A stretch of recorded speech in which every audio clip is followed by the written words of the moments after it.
Scène d'un culte musulman au Nigeria. Sa population estimée à 200 millions d'habitants est presque divisée entre les chrétiens qui dominent dans le sud et les musulmans majoritaires dans le nord.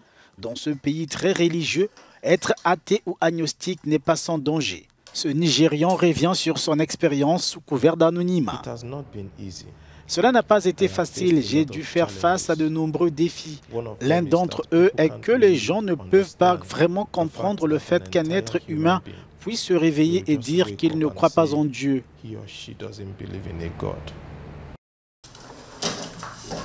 Jeune, il a été envoyé à la madrasa.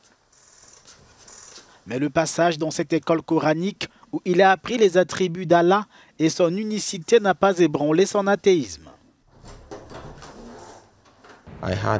J'avais beaucoup de questions sur l'existence d'Allah, mais je n'avais personne à qui les poser. Alors en 2017, je suis tombé sur un écrit qui abordait le sujet de l'existence et de la non-existence d'Allah et de tout autre Dieu de manière juste.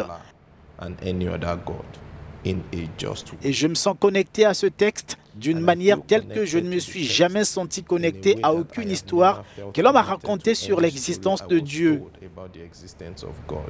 Mais il devra faire face aux conséquences de son orientation religieuse.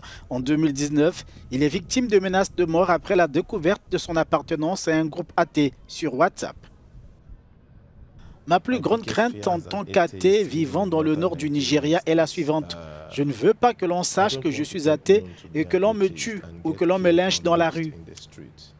Victime des menaces, l'association humaniste nigériane est entrée dans la clandestinité alors que son responsable a été emprisonné pour blasphème contre l'islam l'année dernière. Je partage sur les réseaux sociaux le fond de ma pensée sur les croyances religieuses. Je me rappelle d'une fois où plusieurs personnes ont convoqué une réunion de famille. Ils étaient comme, tu sais, que se passera-t-il si certaines personnes essaient de t'attaquer à cause de tes publications? Ils m'ont juste rempli de peur. Je pense que c'est parce qu'ils veulent que je change d'avis, mais vous savez, ma décision est prise.